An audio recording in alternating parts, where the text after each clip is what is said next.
Boom! The curtain rises, the drums roll, and history itself staggers onto the stage like a drunken gladiator.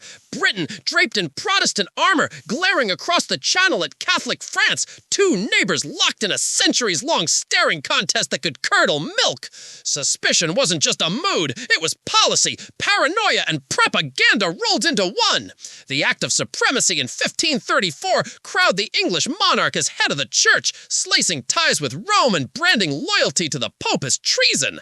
That's not just a divorce, that's a geopolitical excommunication with fireworks.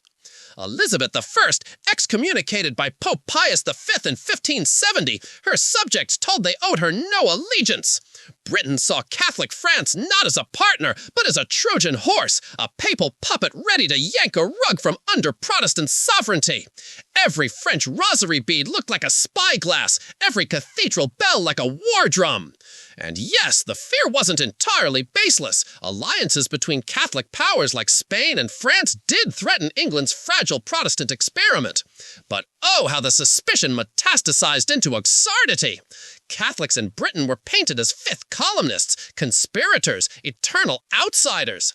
It was less theology, more theater, Shakespearean tragedy with a dash of Monty Python.